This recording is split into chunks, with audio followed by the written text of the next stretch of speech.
today. It's been a little while. The studio's been crazy. Had some kind of difficulties with YouTube. Got everything sorted out.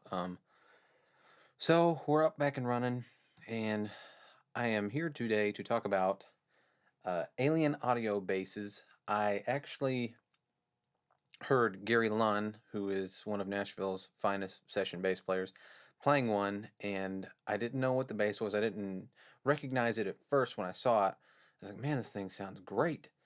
And I want to check one of these out. And I ended up figuring out what it was, sourced it out, and actually came across uh, one for sale here in Nashville. And there's not a lot of these made because he hand makes all these, and he's just recently started doing it. And when I say recently, within the last decade. So they're kind of scarce as the proverbial hen's tooth, as you would say.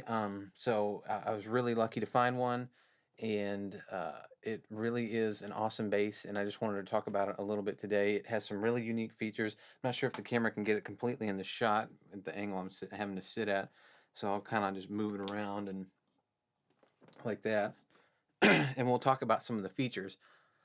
The really cool thing that once I figured out what the bass was and started looking at it and seeing what it had to offer was the preamp itself, the design of it, and some of the features that he added. It has first off, on the volume knob, it's push pull, and you can turn it into an overdrive, and it's a very functional, usable overdrive.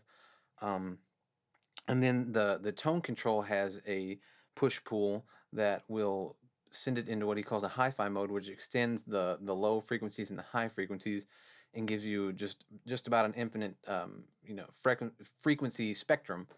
And when you put it back in, just pop it back down, it's more of a vintage style curve. And to that end, also the actual tone control itself is very musical in both settings. Sometimes when you completely roll it off, sometimes it can the low pass circuit and the way they designed it can sound a little bit too muddy. And I guess it has its purposes, but this one just stays really musical from top all the way to the bottom.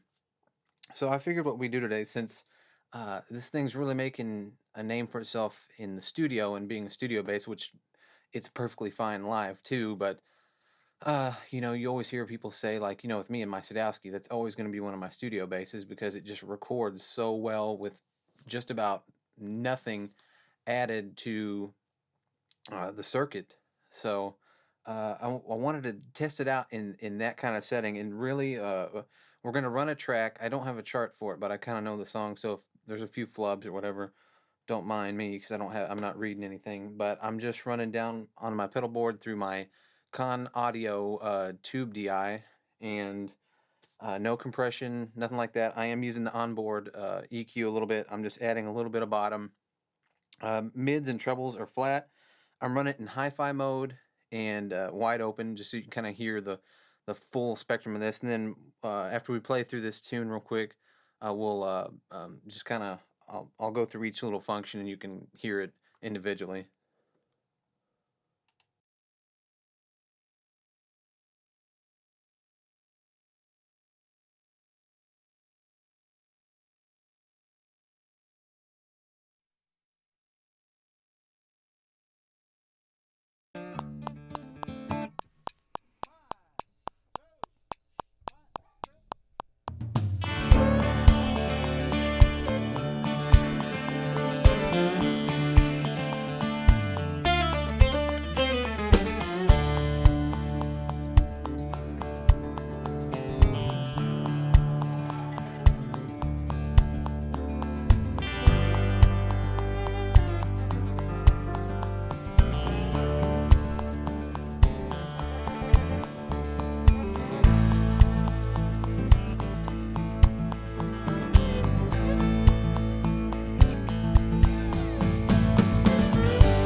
Well, that was close enough for you to get the idea.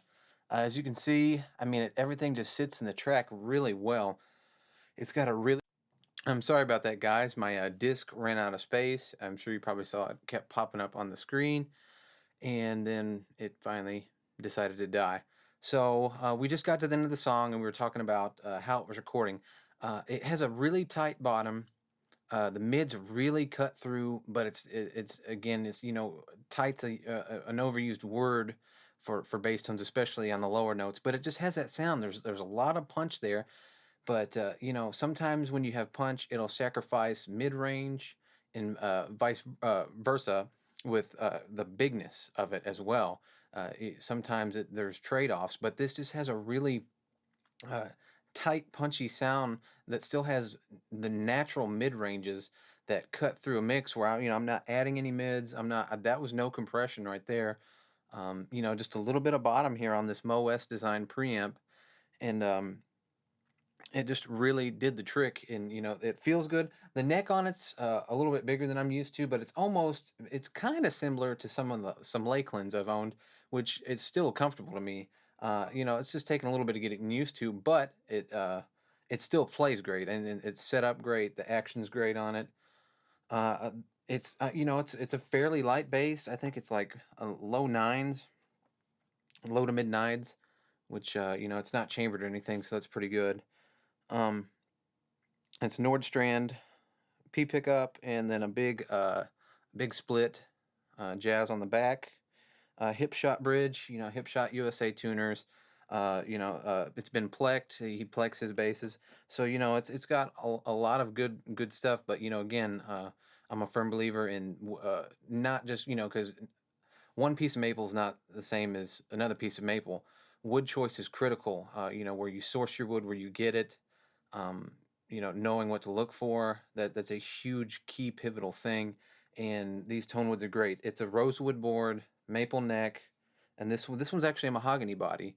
And I haven't owned a mahogany body in I did a long time ago. So I wasn't sure if I was going to dig that or not, but it has it's nice. I really like it. He has a double P pickup combination that I want to try out soon. That's actually what Gary Lund plays. I was talking about in the beginning, and it sounds so killer. It's the tone's unreal. But this is great too. I mean, or I wouldn't own it. Let's just talk a little bit about the preamp and the overdrive and this hi-fi circuit and kind of explore it real quick. And if you hear a little bit of hum or anything, sometimes these coated strings, sometimes don't ground properly, and I have to do some finagling to get it to ground right. So I think right now, yeah, I don't really hear it, so that's okay. So let's take a look at this. And the best way to check this circuit out is when we put it in, I'm gonna just do some pops, and you'll really hear it, especially on the high end. The extended range with the hi-fi. So this right here will be in the traditional vintage mode. Now hi-fi.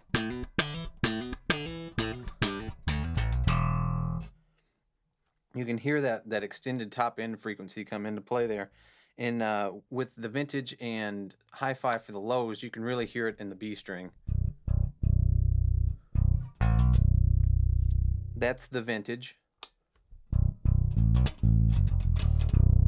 You can hear it. It just gets fuller and bigger there.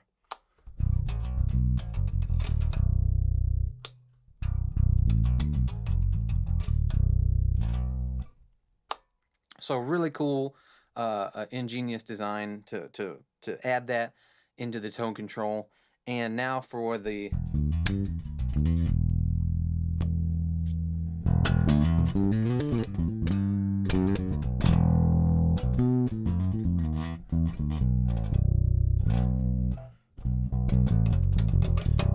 it's just a real nice, subtle overdrive, almost like a classic Ampeg kind of, when breakup of the amp kind of sound there. That's just great.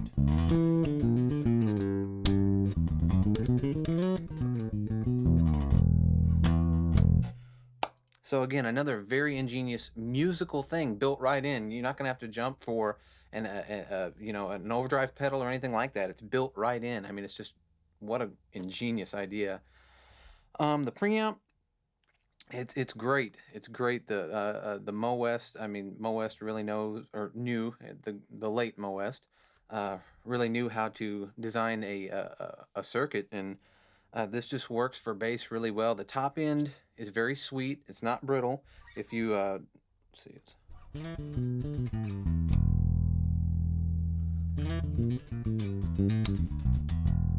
it adds a nice sweetness to it, but it's not weird. It's not funky.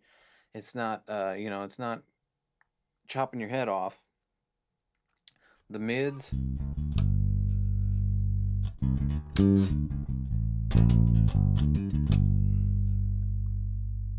again, very subtle, very subtle. That's how I like it.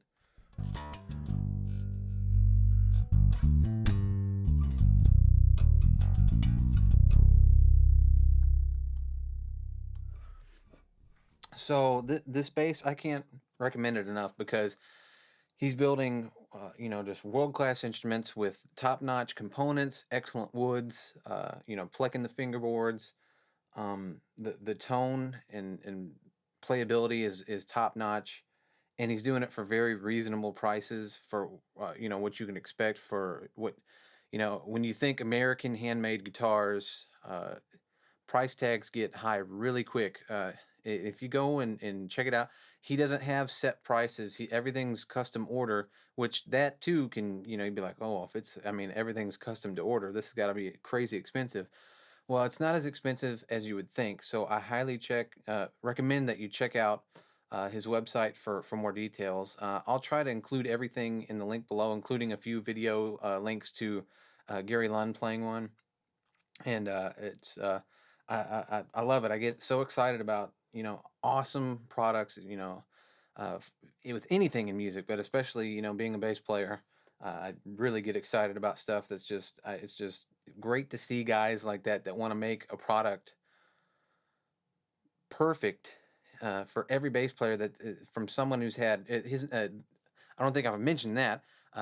Charles Anderson, Chopper, is his nickname, is been a bass player for a long time, and you know, he has real field experience with this craft, and he knows what bass players wants, and he's able to put those into his labor of love here, and that makes it also special because not all luthiers are skilled at that particular instrument that they make. They're extremely skilled in you know, being a luthier, but not always having all that experience on, you know, out using the instrument in real life situations day in and day out. Well, he has that and brings that into the equation, which I think also adds to the final product.